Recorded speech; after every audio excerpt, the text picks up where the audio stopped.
Good morning. My name's Rich. Morning. You're here with me and Andrew. I'm from the Micro Solidarity Network, and we are collecting wisdom on the topic of community organizing. Right now, in the background, you can hear the sound of the forest around me. I've just set up a microphone outside so we can be accompanied by the birds. I'm getting a lot of juice and joy out of listening to the sounds of the forest here in Casa Tilo, our new community center. And as we've started a new space here in Spain, I'm reaching out to community organizers that I look up to and respect and asking for advice. Like, how do I not mess it up? That's like my main topic of interest right now. Like, we've got this amazing opportunity, a big 10-bedroom villa, 45 minutes outside of Barcelona. And the first year of rent has been covered. We've got this enormous opportunity to contribute something amazing to a social scene that I really care about. And it's also super stressful and I'm losing sleep and yeah, needing to call in the support of like, hey, how do we make this thing work?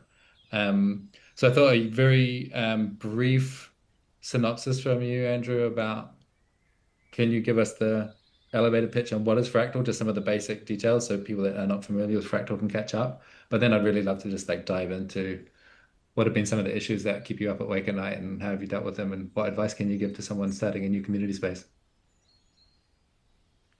Yeah, it's good to be here. I'm happy to chat about this. It's like my favorite topic in the world. Um, Fractal is a project that my wife and I started in New York about 3 years ago, inspired by this sort of meta community that all of us were part of on the internet that I just call the network in my head. And I was kind of like, well, I love the networks so much and I love talking with all of them.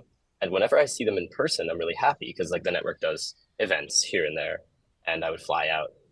And um and I also have a lot of experience organizing community and having rich friendships, but I haven't had as many of those now that I'm nomadic because it was the pandemic at the time and we were kind of traveling around and I was just so sick of traveling. And we were like, okay, well, let's just gather 100 to 1,000 people from the network, all in a 5 minute walk from each other for like permanent living, not just an event.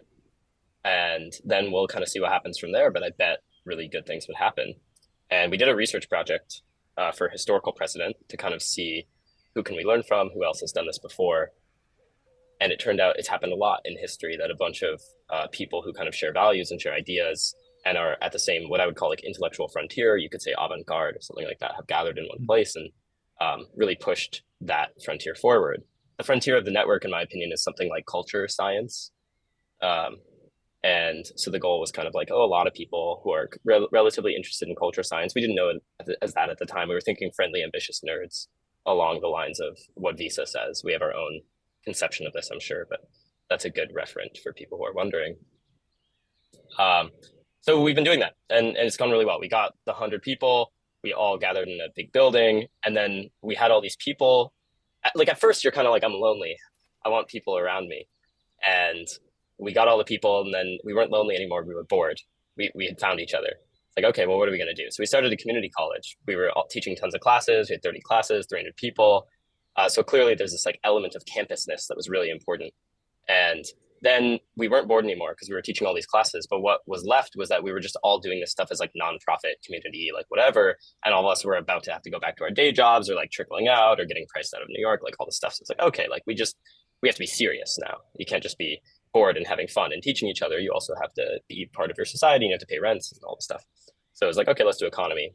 And we're kind of building out that set of things now. And over time, the community has grown quite a lot.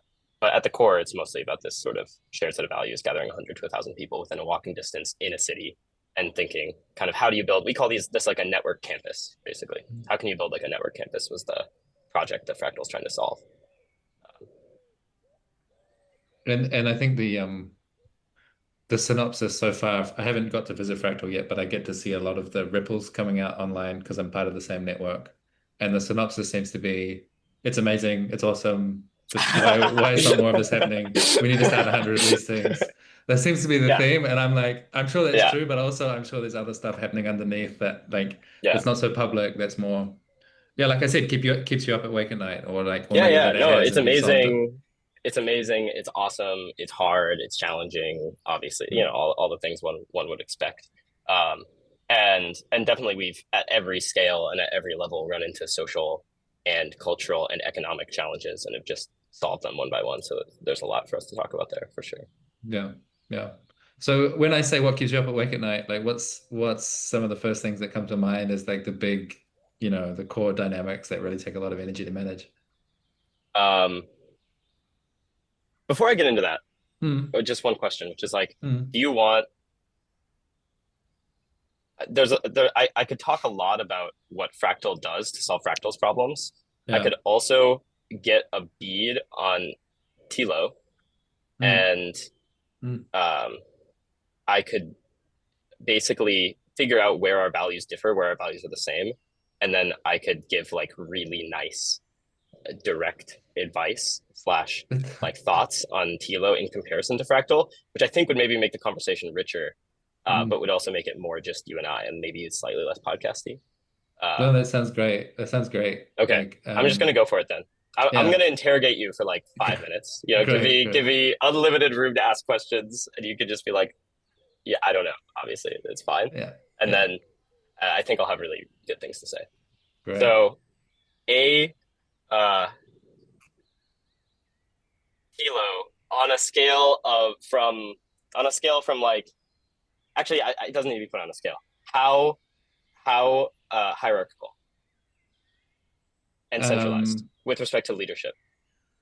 Pretty hierarchical. Yeah, So it's right. like, It's like this is like Rich's thing. yeah, it's Rich and Nutty's Yeah, thing. It's my yeah, reputation and my financial risk on the line. And we yeah, try to operate as collaboratively as possible, but it's very clearly like there's a yeah, centralized risk and therefore there's a centralized authority that goes with it. yeah. How uh spiritual? Obviously, like like on a scale from decentralized to centralized as well. In other words, like how centralized is the spirituality? In other words, should people be doing the stuff that Rich does when they're here as well, or that Tilo does, I should say. We can call the There's there's institution what it a is. there's my spirituality is all about pluralism. Yeah, So there's some expectations about what we have in common, but it's not like you need to be meditating or we have a strong yoga yeah, practice, some like coherent story about what are the right values or something like that. yeah, But um, we do insist on pluralism, right? So it's like if you're really fanatical about what your one thing, then you're not really going to be a good fit here. yeah.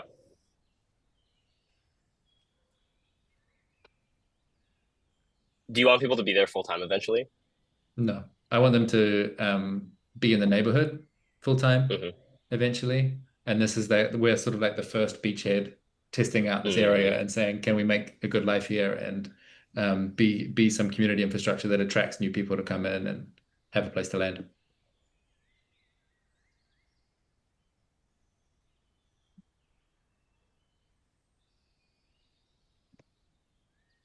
What and like 5 year vision? 5 year vision is, Where's yeah, the part of the network going that you're part of? yeah. So in Europe, we have the Community Santiago, which is like a pilgrimage that's been around for a long time. And I'm sort of envisioning a new Camino, a new pilgrimage for, especially for people that are at a transition point in their life where they need fresh inspiration or they just need to get a dose of meaning or something, that they can, that there's this network of like guest houses, essentially, these lodges where you can come to a place like ours and stay here for a couple of weeks and meet a bunch of people, have a bunch of discussions, tune in with some ways of being and some certain topics of interest and get like a load of inspiration about what's the next step in my life or what's most important in the world or who are the people that I need to be doing it with. And you might Yep, spend 2 weeks with us and then go to the next one, which is like 50 miles away, and then the next and the next. And you kind of stitch together this pilgrimage is it's like the step above being a nomad, I think, is being a pilgrim, like traveling with a yeah, certain degree of purpose.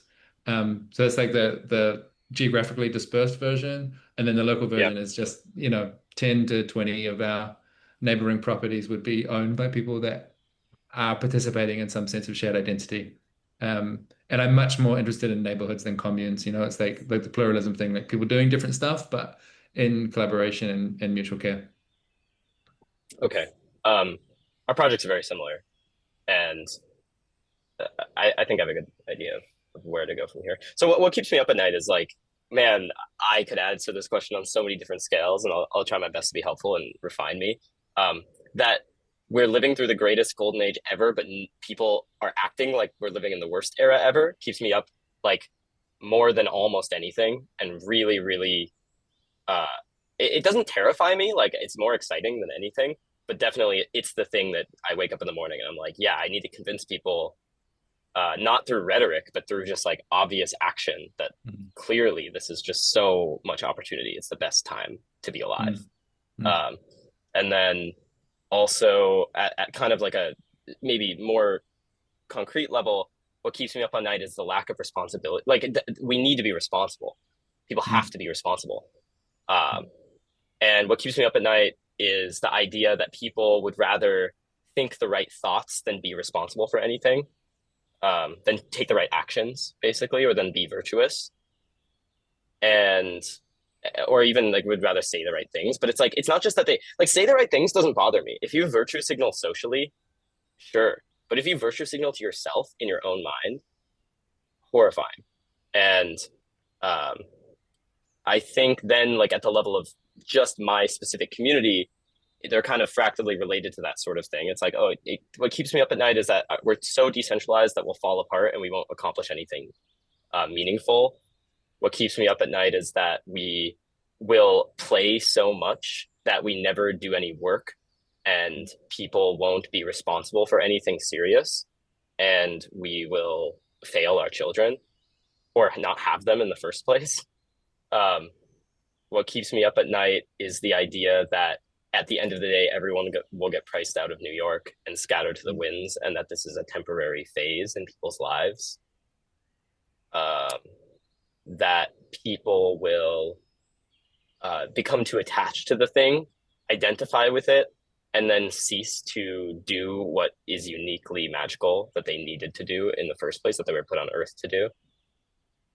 Um, those are some of the Mm. high level things. Also, like even more specific than that, that sociopaths will come, treat everyone badly, take advantage of people. There's stuff like that, but a lot of that stuff is covered. So like, but we could talk there if we wanted.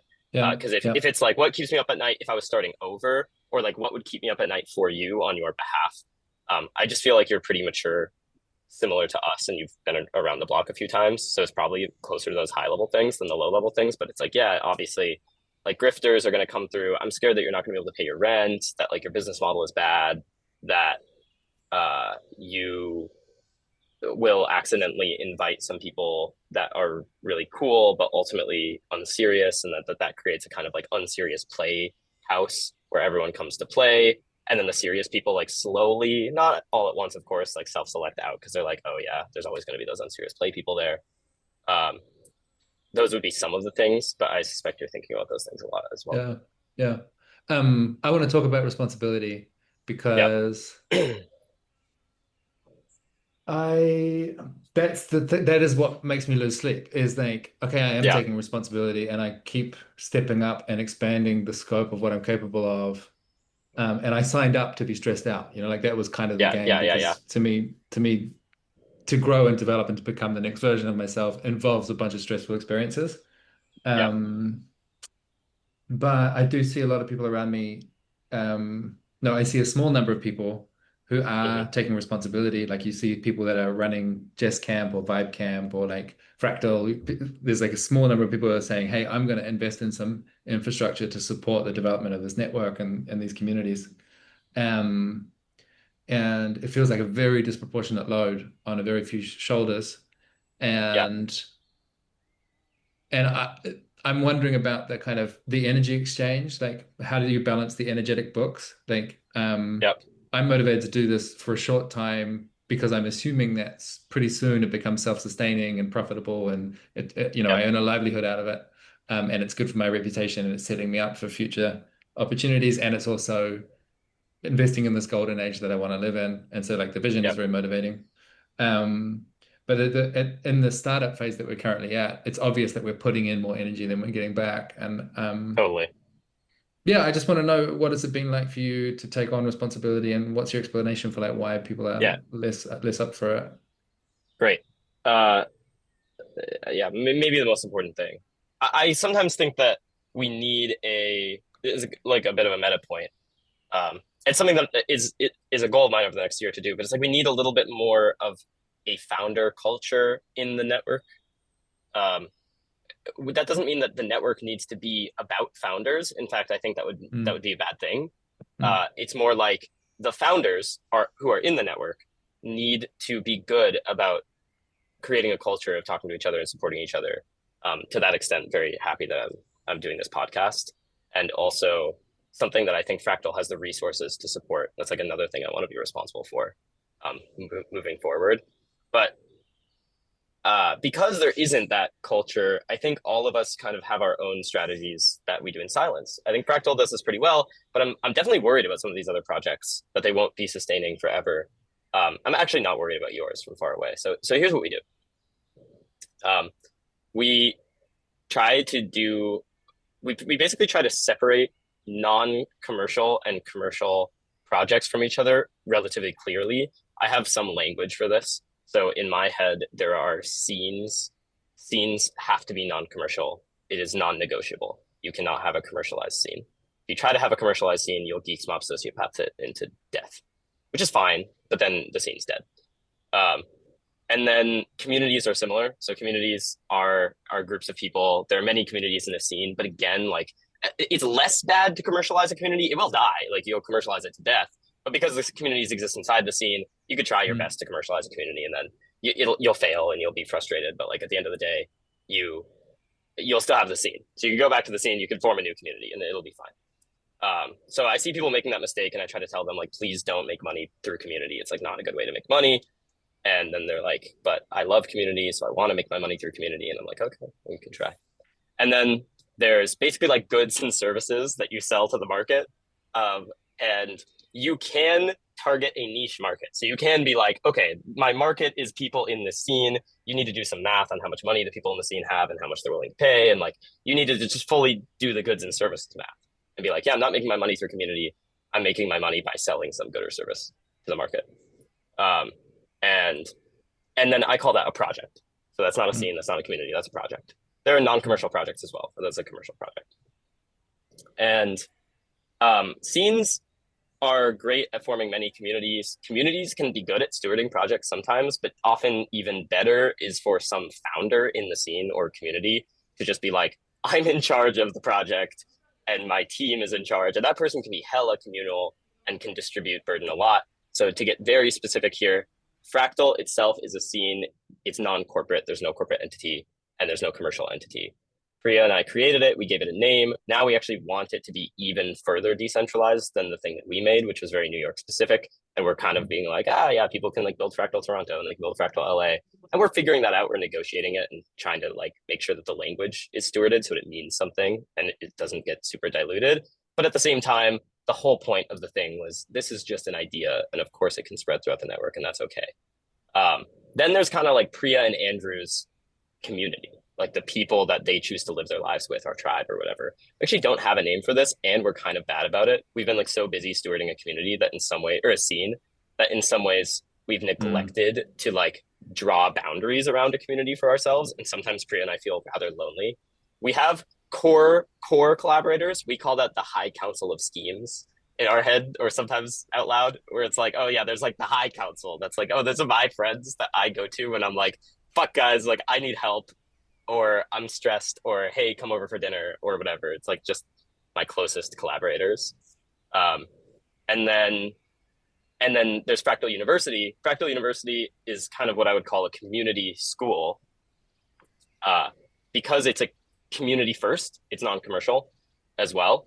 If we wanted to kind of make it a school first, so it was about the service of providing education and not so much about the community, then we would probably like make it a corporation and commercialize it. But it's not. It's not even a corporation. It's just a community of people that teach classes with one another. Individual teachers, their classes, I think to them are sometimes projects and sometimes communities. So teachers can charge what they want. Some teachers charge more than others and have higher polish than others. And there's a big differential there. We do curation with respect to the community level, which is kind of like, do you have the values of this university? Are you rigorous? Are you going to teach good classes? Are you going to scam your students? Are you going to treat your students well, at the community level? And then Fractal Tech is a commercial project. It's a commercial project that I started. It's a tech hub. It's a co-working space, startup accelerator, and software engineering bootcamp, AI bootcamp. And we sell goods and services. We sell the Mm. service of co-working membership, which we take very seriously. We have employees who make sure that it is a very good service on the market. We sell much more to the general public than our other products or our other, sorry, like the other projects and communities and stuff that we talked about. Um, and we're also like much more startup-y, ambitious, moving fast, willing to make sacrifices, invest. Like burning ourselves out on Fractal Tech is totally allowed in the sense that, I mean, I'm not going to because then you would fail, but it's not like this is the same way as the community where it will never pay me back, Mm.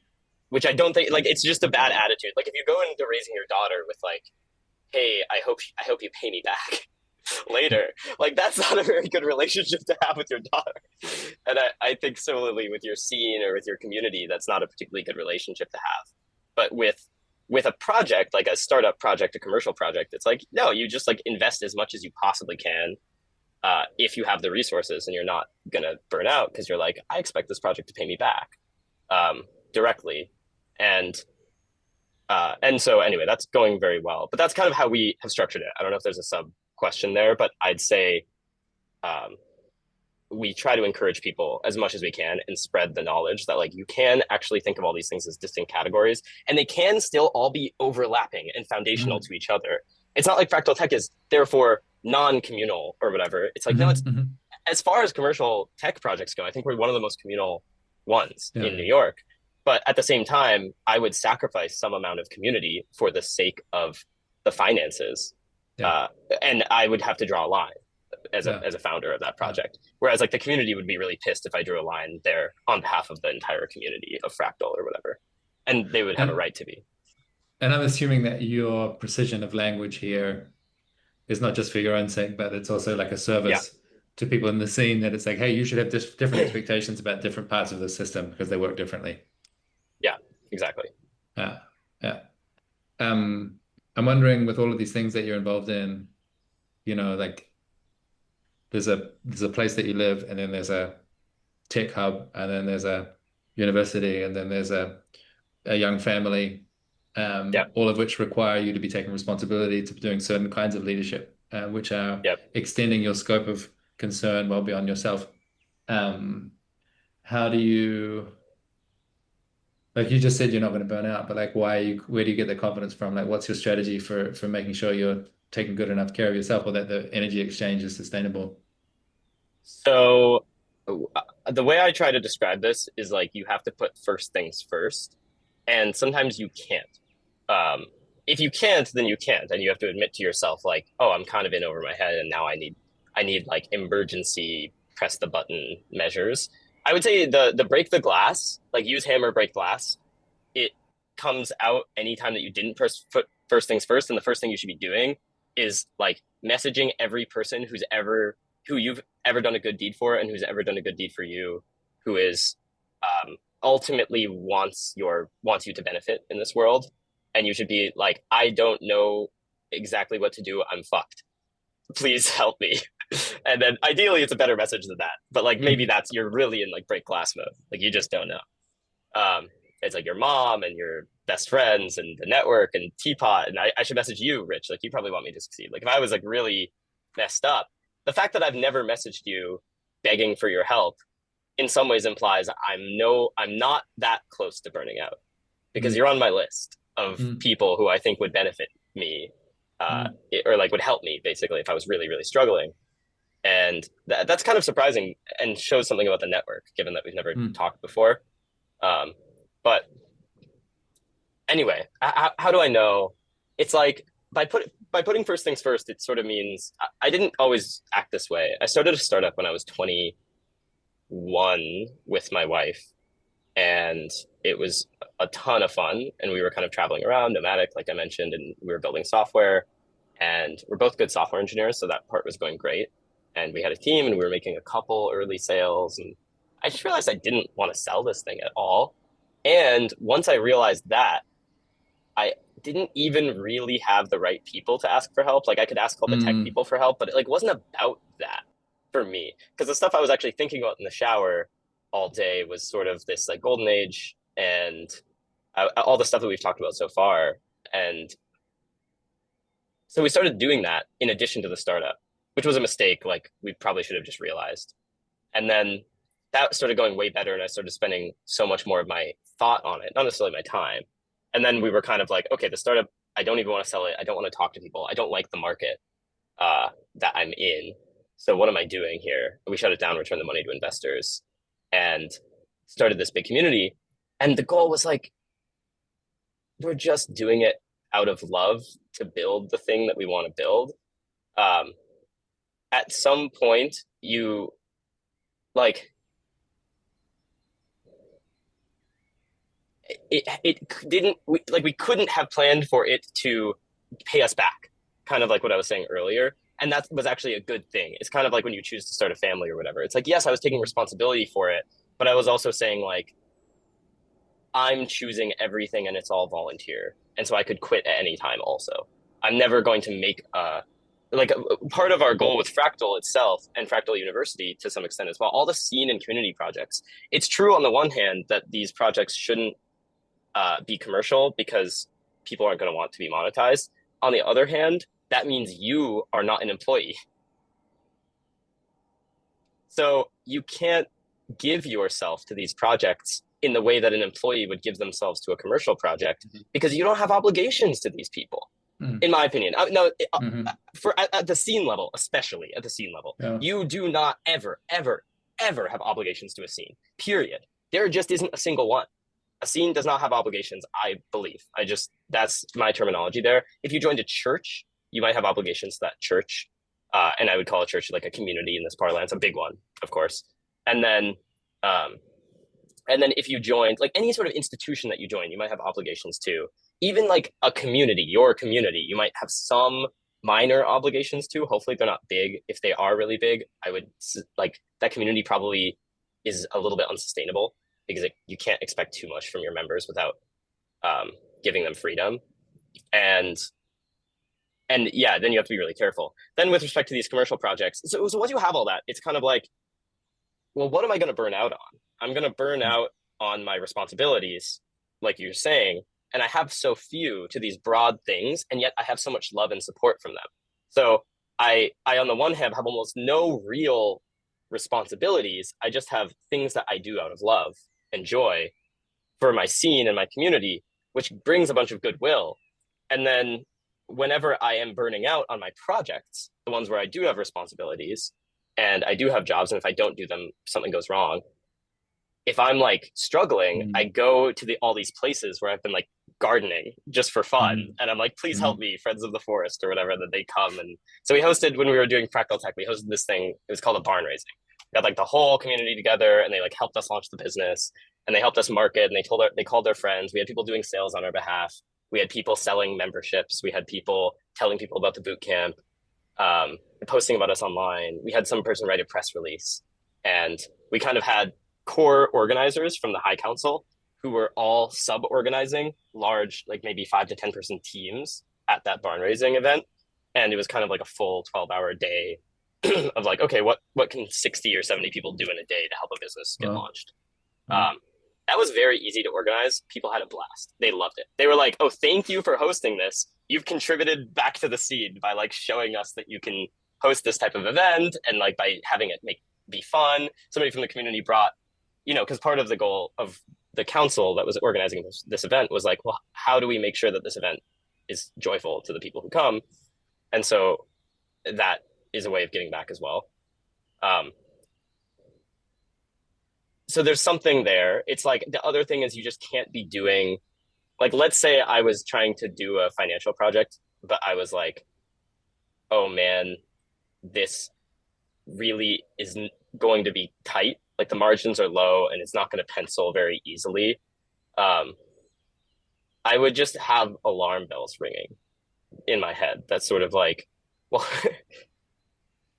who did I expect to pay me back or something? Like it's not, I can't like expect the world to pay me back for the responsibilities that I've chosen. And similarly with my daughter, like I of course have these safety nets that I think of in my head. So I think if I fail at everything, I will go back home to my parents and cry. And I'll just do that for as long as I need to because I have very good parents. Like, thank God for that. It's a total blessing to have really, really good parents because I would go and my daughter would be there and they'd take care of my daughter and they'd take care of me. And my mom would cook me breakfast and everything would be good in the world or something, even though I would be torn up. Um, you can see how these things, it kind of seems like I'm in a lot of places, but you can see how these things kind of layer on each other. It's like, oh, at the Hmm. base layer, I can take on a lot of responsibility because if I fail at everything and I become a failure, I can go to my parents and they will rehabilitate me. And Yeah. I can fail. I won't fail because I have a scene that will support me if I am failing. I even have the high council of people who will come to me and notice that I'm failing without me even asking their help and proactively be like, hey, dude, we noticed Yeah. that you're failing. Like, what are you doing? And then I have the community that I've built around Fractal Tech who I can go to for help. And then I have the network that I'm part of where I can message these people for help. And then I have the project itself and I have my team. And we have, we pay each other financially and we have employment and all this stuff, but we're also a team. And so we talk to each other, we make sure we solve the problems. And we don't take on anything if we don't think we can solve it on our own with the resources available to us. But we can always bite off a little bit more than we can chew because we have like these stacked layers of Yeah. support that Yeah. feel like you get superpowers, basically. And that's why it's called Fractal. Right. Yes, exactly. It's Yeah. not about you being some superhuman who has just extraordinary courage or extraordinary agency, but that you do have exceptional networks and like you're entangled in these collective identities that really are giving you superhuman strength. Right. It's really interesting what you said at the start about it sounded like, oh gosh, I just wish people would take more responsibility. And now that we hear more about how you've actually factored that into your life, it's like you're doing a lot of um yeah, like I said, like kind of energetic economics or accounting to make Yeah. sure that the love that you have for the project, like the enthusiasm you have for the work, the support that you have for when things get tough is much, much greater than the potential cost of taking that responsibility. And so because you've Right. got all those things in abundance, it's like, yeah, I can take on this thing and this thing and this thing. And it certainly indicates to me like why more people are not taking on more responsibility because they feel Yeah. impoverished in those different domains, right? Yeah. Exactly. Exactly. So the core idea of Fractal is like, can we spread the support networks Yeah. themselves? And of course, to spread the support networks themselves, you're going to need some amount of economy because otherwise, how are you going to build institutions? How are you going to pay rent? And of course, in order to spread the support networks, you're going to need relationships and marriages and families because without families, how are you going to have stability? And of course, we're Yeah. going to need friendships because without friendships, what are we even doing in the first place? And it's like you need everything, and that's part of also why it's called fractal. Is like you can't we we live in ecosystems. Like we can only build ecosystems. There's nothing else that can be built. You can try to build Yeah. something that's not an ecosystem, but then you're just probably relying on some secret ecosystem that you didn't factor in. And factoring it in will make you more powerful Yeah. because you'll be able to notice it. Yeah. So the Yeah. only thing we can do if we want to build from scratch or from whole cloth is not like design some company. You have to design a whole ecosystem, a whole society or whatever. And you get to like both choose where you're going to rely on the ones that you're already in and where you're going to build new technologies as well. And so anyway, yeah. Yeah. Yeah. I think the other thing I just want to articulate mostly for my own sake, something I noticed that's different about Fractal than what we're doing at T-Law, um, especially with the co-living side of Fractal, everyone who's joined is paying their own rent. Yep. And so there's like, they're not they're not adding to the expense side of the accounting. Whereas with this Yep. place, I just leveraged my reputation to take a loan to pay for the Yep. rent for the first year. And Yep. and it's that specific obligation that I said I would pay those people back. Like Yep. that's the major sort of like 100%. Yeah, if there's one thing 100%. that stresses me out or is going to like have a big impact on the dynamics in the Yeah. group, it's that. Yeah. Let me tell you a little bit about where I was a year ago. Mm, Because I would be having a very different conversation. Actually, when you mm, originally reached out to me. I had just signed a lease for $14,000 a month for this tech hub space. Hmm. Um, and I didn't have $14,000 a month. I just figured I did some math on the business that my co-founder and I could run with Conviction. each other. Yeah, yeah. I just had conviction and I knew if I failed, I could pay the security deposit. I had that much money to pay the security deposit. And we are like, okay, well, if we ever get all the way down to security deposit, we just pay the security deposit, get out of the loan, and we are Yeah. failures. And Yeah. it's fine. So, it's not like we're taking on an infinite amount of risk. We were taking on an amount of risk that we calculated. But still, I didn't have the money to keep going. So what we were going to do, we hosted the barn raising and all this stuff. At the same time, my daughter was about to be born. Like she was already due, actually. But I think maybe a blessing in disguise. She came late, which gave me more time to build the business before she came. And then we, um, and so in my kind of framework, this is like what I would call a project or a company or whatever you call these things. And it's separate from the community in the sense that if I failed at this project and I lost the money and I had to pay back the security deposit, I luckily do think I wouldn't have to go all the way back to my parents. I think I would fail at the project and my community would still be there and they'd be like, nice try. They'd be a little bit disappointed Yeah. because you're making big promises and you're relying on your reputation and all that stuff, but it would be okay. Um, anyway, that is to say, I know exactly what you mean. I was distraught, horribly stressed. It was the hardest year of my life by far. I was having so much fun every day. I was like addicted to it. Because I had all the support I needed. Like my family came. My wife is amazing. My daughter is just the perfect girl. I couldn't imagine a better companion. And my co-founder just is like a rock, like total takes responsibility for everything, never makes an excuse, like stays up late if he has to, works hard if he has to, like there's nothing he won't do. And I'm in some ways the same way, but I think without him would have been less so. So he made me like, I think I'm more of a mirror and he's more of a rock. Hmm. And Hmm. so around him, like we're just so anchored and responsible. So it was kind of like, oh, failure is not possible because we'll just do the amount of work required not to fail or something is like the way it felt. Even though, of course, I was like, I had sleepless nights because of my daughter, and there's all these things that I was like stressed and cranky, uh, and my wife had a gaping wound and had to recover, but Hmm. all this stuff, and I just think, yeah, there's a sense in which like where you are now. In other words, if you're not in the green, you're not like really comfy, like feeling, oh man, this is good. Like we're excited because we only just got there. It's been luckily, and this is fast. Businesses take 2 or 3 years typically. Like three, I think, is average. Um, but 1 year is fast, and now I'm finally like still really stressed because I'm not out of responsibilities. It's not like I've completely automated myself in my business or delegated myself. But I think I'll get there in 6 months, genuinely. And I'm confident that the amount of work I'm doing every day is going down. And so I'm like, I can say, oh, it's so easy on this side. Where I was when I was in your position was sort of like every day was about how I can ask for help from a new person in a new way and not feel weird about it. Um, Hmm. and Hmm. it always paid off. It always paid off every time. And Can somebody you who just really, can you just say that again? Can you just say exactly that yeah, again? just ask for help from new people in new ways every day. It will always pay off. I just need to hear that again and again. It's Yeah. gonna have to be my mantra for the next few months, I think. Like Rich, it's insane that you haven't asked me for help already. And of course it makes sense. It makes sense in some ways because we're far away and we hadn't chatted and you messaged me a year ago and I didn't respond back.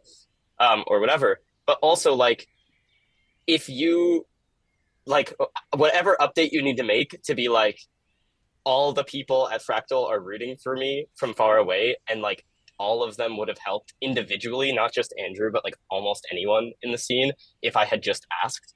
Hmm. And they will help me now if I ask. Hmm. It's like Hmm. make the update and Yeah. probably then extend that update to like whatever other Yeah. parts of the network that you're not currently thinking about. Yeah. Um, like it could have been a message that's like, "Hey, I launched this thing. I bet."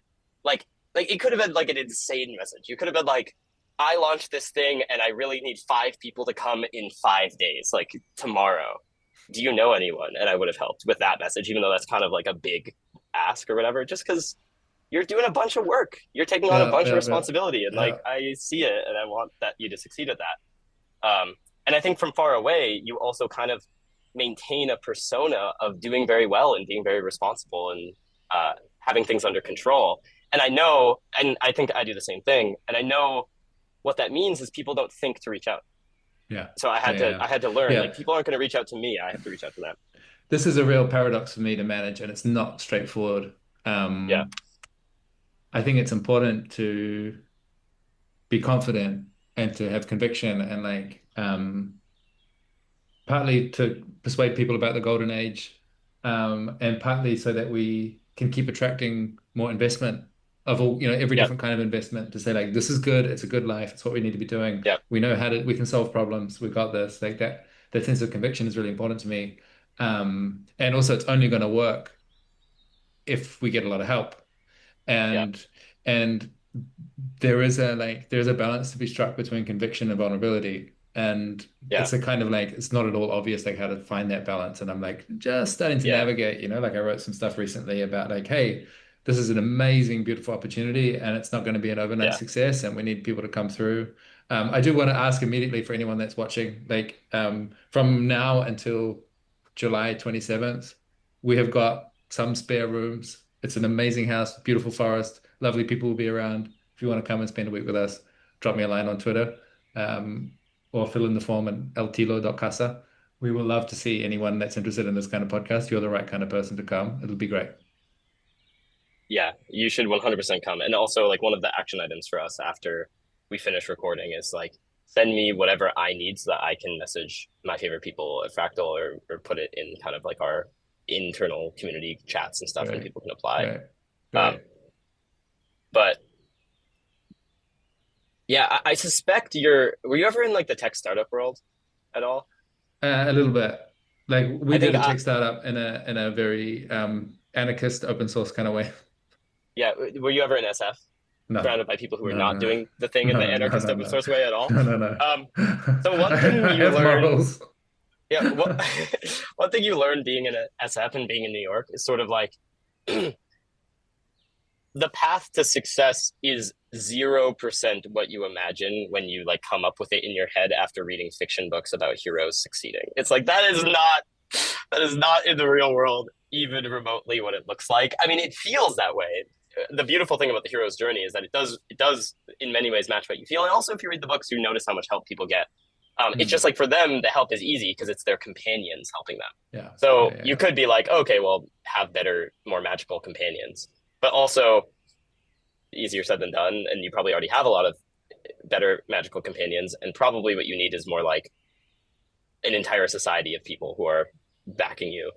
Um, and anyway, my point being that like the sorts of things I learned after, like I was a naive engineer and I was kind of like, oh, it's about building good things. Yeah, People yeah. love good things and I love good things and I like making things better. I really, really like making things better. And people value me based on how better I can make it, which was true. They were hiring me to be an engineer. Like they interviewed me and valued me and paid me based on my ability to make things better. So then when I switched to being a founder, I thought, well, it's about making things better. That's what it's about. That's 100% not true at all, actually. It's not even remotely true. It's just 100% purely about people supporting you. Like, Yeah. because you're making money off of the market. It's not like you make money off of making things better. That's what an engineer does. An engineer gets paid a salary to make things better, and the better they make it, the more their boss, who's paying close attention and is like very much managing them, is like, okay, yeah, you're making that better if they're a good boss. But in the founder journey, you have no boss. There is no person who's measuring whether you're making it better or paying attention to whether you're making it better, who cares if you're making it better. And you can't expect the broader society to be paying attention and caring and like giving you rewards for making things better. Instead, the broader society will only do what you ask them to do. So you have to just like go and be like, will you pay for my thing? And then they might just be like, no. but you just have to ask over and over. You have to ask 10,000 times, 100,000 times. Like, will you pay for my thing? Will you pay for my thing? Will you pay for my thing? Will you pay for my thing? Now, maybe you don't want to ask in that way because you find that you're like, oh, that's not how I want to ask. Maybe it's like, I am inviting you to join my thing. Joining my thing costs this amount of money, but it's beautiful. And I'm really proud of my thing. You can ask that way. But again, you have to ask 100,000 times. You can't ask once and expect the public to keep up with you. And so the founders that I saw succeed, completely irrelevant to the quality of product they made, completely irrelevant to whether they were ethical or unethical. I saw ethical founders succeed. I saw unethical founders succeed. Totally irrelevant. Well, the only thing that was relevant was, did they get the right people in the room, often for dinner, literally, like often Right. physically in the room where it happens? And did they ask them the right, like, not the right question, the right request?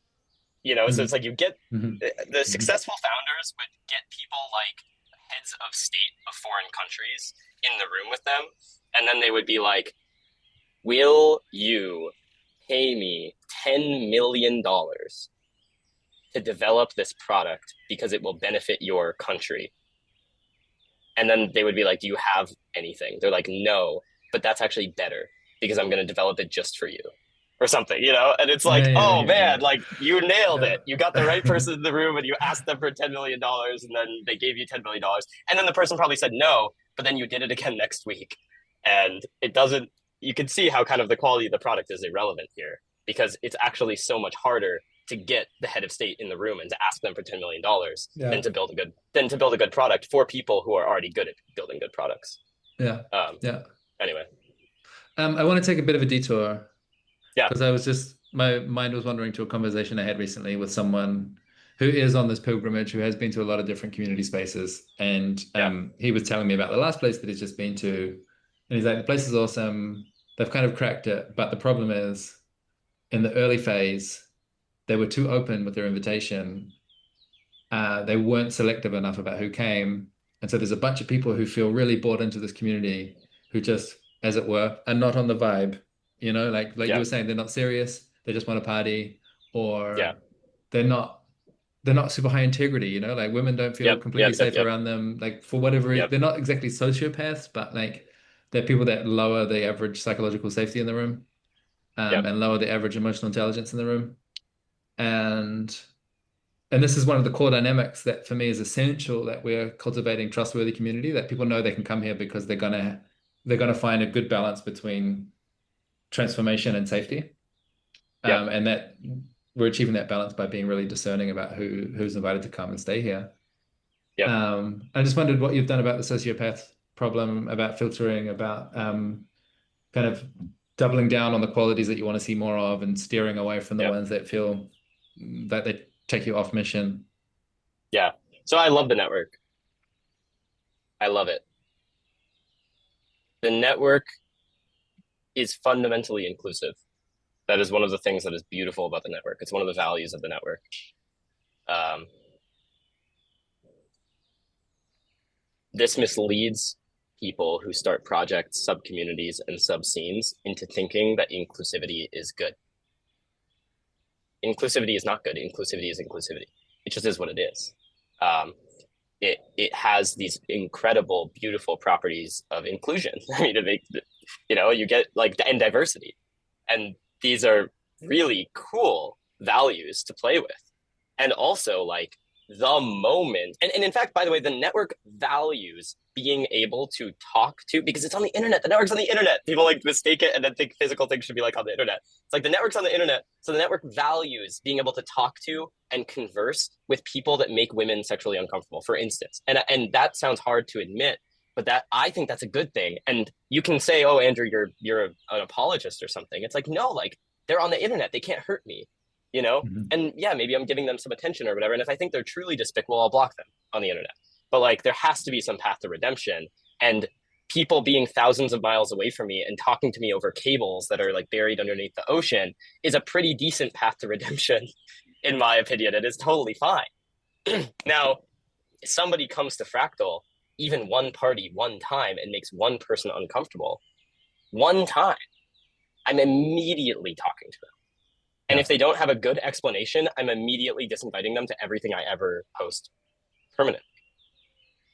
These are just not comparable things. And so and I think you've kind of I've seen some of your tweets. Like I think you've stumbled upon similar beliefs in a sense, but it's like I just can't believe that this person stayed at a community that kept people who made people uncomfortable around.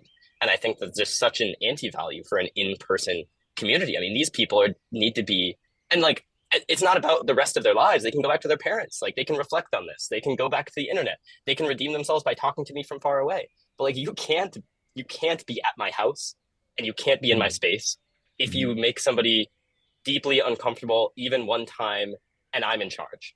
And Mm. I talk to you and I talk to the person and I really believe it was your fault and that you're unapologetic or whatever. You can give people as many chances as you want. You can give people as much redemption chances as you want. But if your ultimate judgment as the hierarchical leader of this space, and by the way, it doesn't need to be a hierarchical leader. Let's say you had a council that governed the space. If the Right. council's judgment was yes, this person did what they were like, yes, this person actually makes things worse. And it doesn't, you don't need justification. You could just like, Yeah.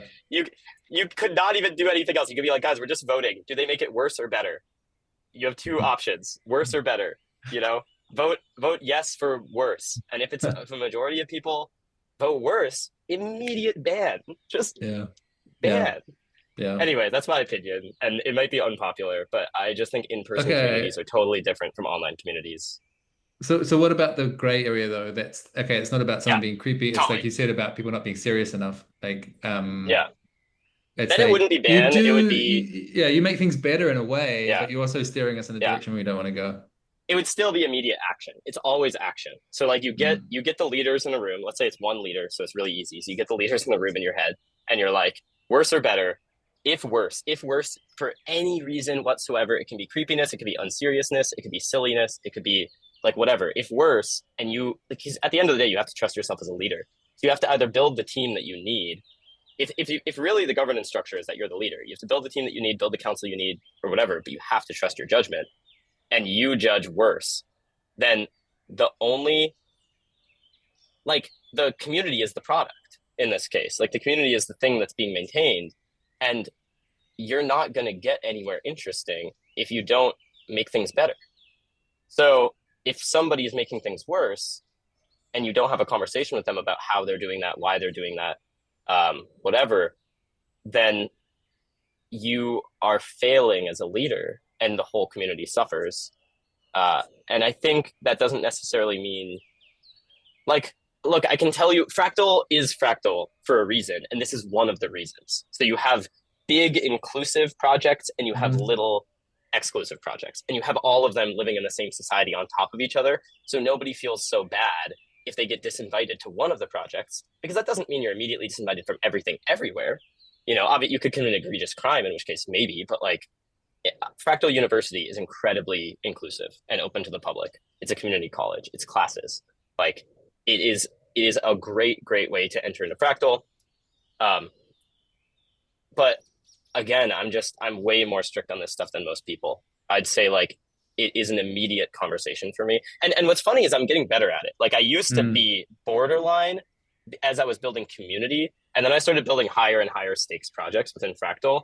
And I just started realizing how much better things went when I had immediate conversations because the people know. That's the worst part. The worst part is like every time I've confronted somebody about it, every time they've been like, I know I get this feedback a lot or whatever, or I know I've gotten this feedback before. And I'm like, well, here's what we're going to do about it. Either you're going to change or I'm not going to invite you back. Mm. And you don't have to change, Mm. but you do if you want to be invited back. And then they might say like, I hate you. And I'm like, that's never happened to me, by the way, ever. But like, let's say, that's the thing you're always afraid of. Like, I hate you and I'm going to talk bad about you on the internet or something. It's like, okay. Yeah. We had just the first glimmers, nothing dramatic, but there was a guy who I don't know.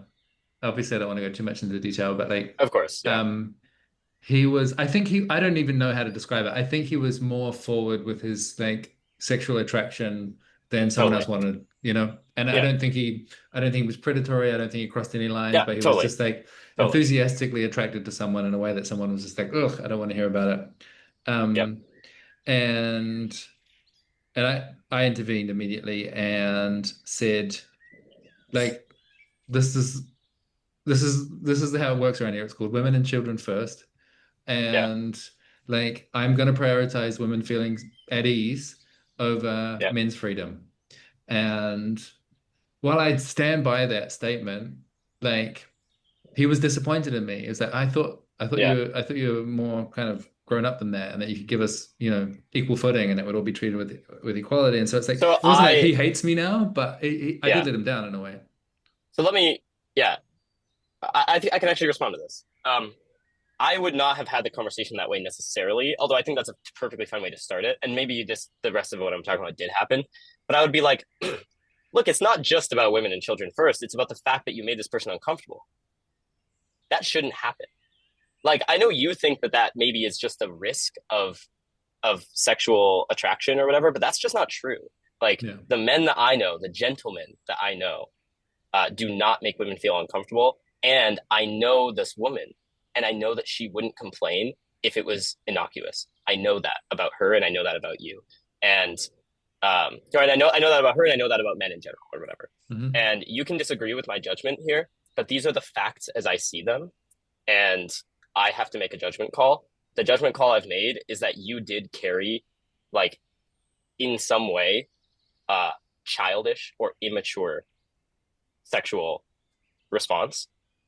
And I'm just not interested in immaturity. I want mature people. And like, yeah, that's even harsher. It's like, oh, it's not about a Yeah, policy. dude. It's like, Yeah, it's about dude. you. It's about Yeah. you because you're not mature enough for me. But that's the truth, like I just, and you like, I'm hamming it up a little bit over this call because I don't know this individual person. If I thought that giving that feedback would break them, I would never give it.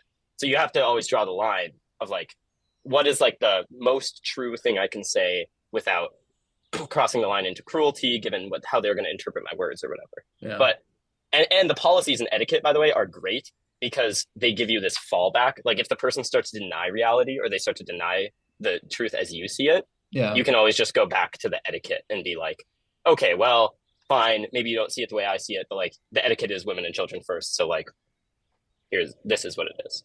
But if you can Yeah. get through to them with the truest thing, I find that goes so much better uh, than them. Because like, what if he walks away from this experience? By the way, this isn't me critiquing you. I think you did fine. Hmm. But what if he walks away from this experience being like, yeah, some spaces are men first and some spaces are women first, and I just need to go be in the men's first spaces. It's like, well, that's not actually the right thing for him to take away. The right thing for him to take away is Yeah. like, damn, I make women feel uncomfortable, and like that's a me problem, and I can probably go fix that, and somebody should tell me how, Yeah. or I should go research how. Maybe somebody doesn't have to tell me or whatever. Yeah. But Yeah.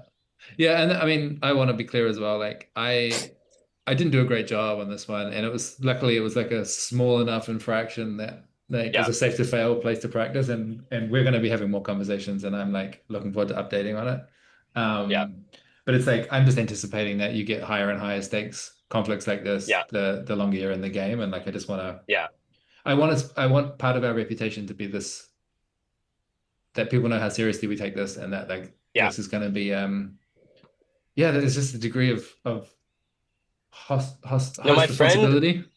yeah, a beautiful thing about Fractal is that I'm surrounded by so many really great leaders and like because they're with me every day and I talk to them every day because we're so close to each other, I get to see how they do things. So asking for help, I learned from Tyler also. He's Hmm. insane. He's actually insane. So occasionally I'll be with him and I'll be like, Tyler, I feel like Fractal Tech could be doing more like talking to founders. And he's like, oh, okay. And then like before I even complete the sentence, he has tweeted, Andrew from Fractal Tech wants to talk to more founders. Are there any founders who would like to talk to him in New York City? And like the tweet's already sent.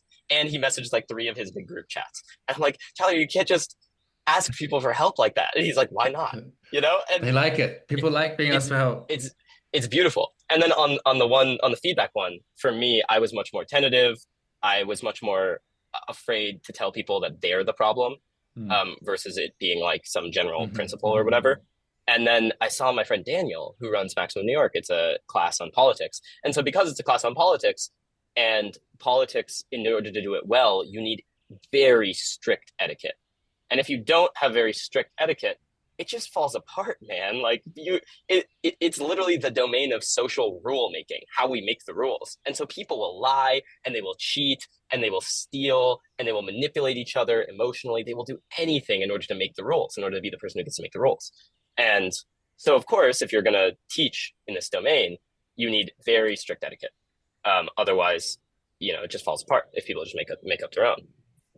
And uh, and so he'll take people, like he'll be hosting events and he'll overhear somebody in a conversation kind of far away, like boxing somebody in maybe, uh and this is like even unrelated to politics, just like boxing them in socially, and just being a little bit like let's say you're like a slightly socially uncouth man and you're kind of big, and you're like I mean just bigger than the person you're talking to, even if you're like 5'9" or whatever, like let's say you're 6 foot, and you're also socially awkward, and maybe you're like a little bit like unshaven or something, and you're kind of just like, oh yeah, well, what do you think about this? And the other person clearly doesn't really want to be there talking to you.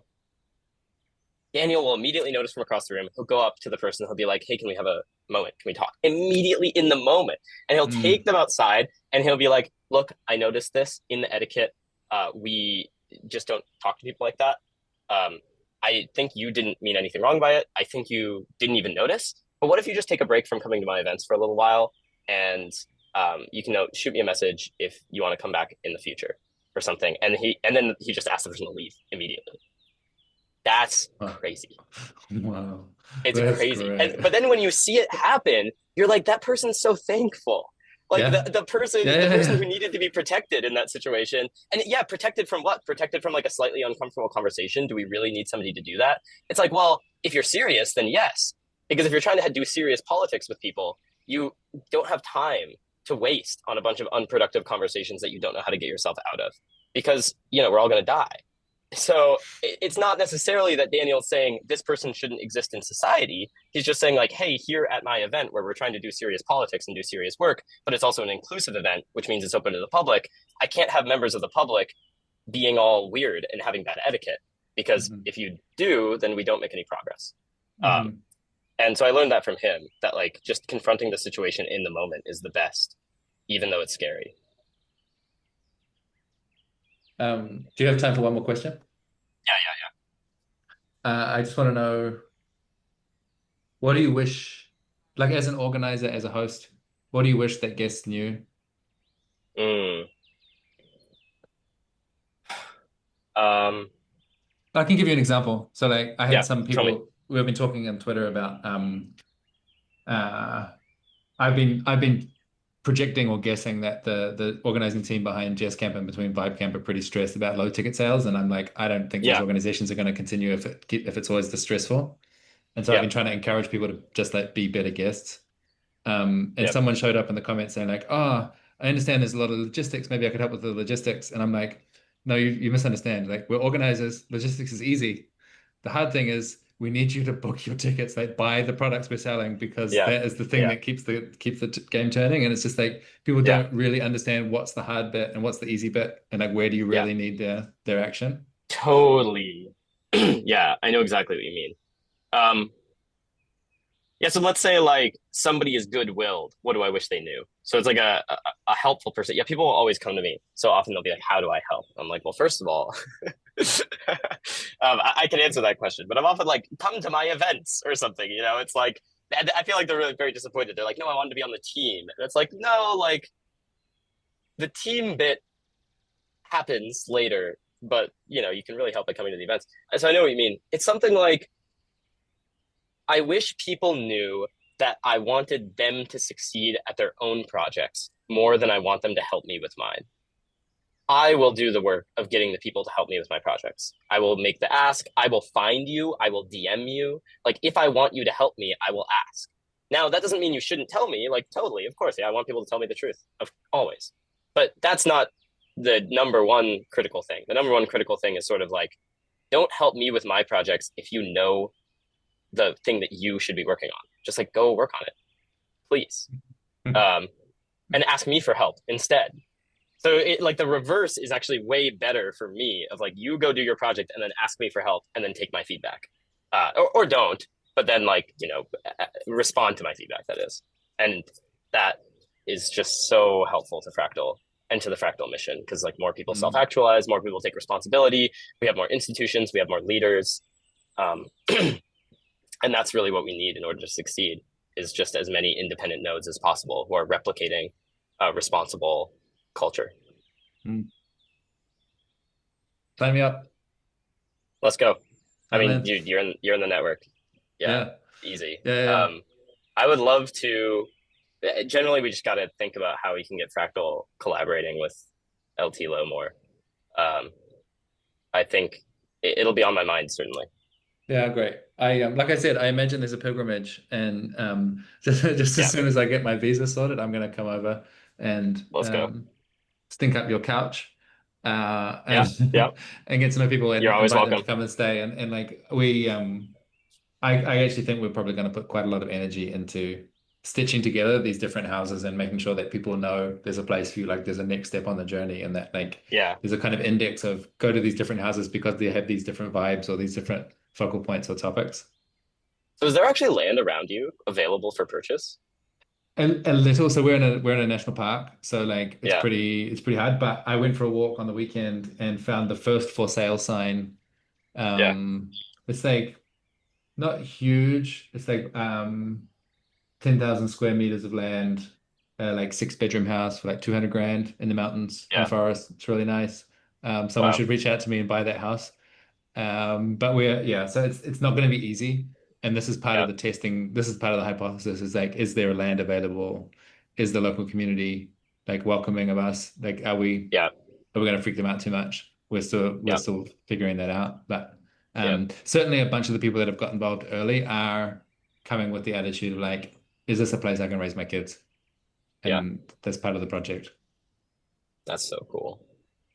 That's fantastic. Um, yeah, anything else you think we should put on the podcast? I just feel like there's about 78 more of these conversations that we need to have. Yeah, So I'm happy to just definitely. put an I'm, ellipsis by the way, here. just down anytime. This was delightful. I also think you ask great questions, and I suspect there's just like more practical stuff we could get into on the Mm. level of like, this is what my spreadsheet looks like. What does your spreadsheet look like? You know, Well, like, yeah. so Save that for the second date, dude. right, right, right. Yeah. Yeah, it's been a great pleasure. Is there anything else you want to leave the listeners with? Enormous audience of between 12 and 14 people. Um, Go visit Rich's place and support him and support other organizers, not by offering them to volunteer because you're poor, but by making money and then buying their products. Correct. Amen. I love my poor friends. I love you. I love you so much. And you should also offer to volunteer, of course. Don't just not do that. Don't be silent. But, go get rich and help rich get rich. Amen.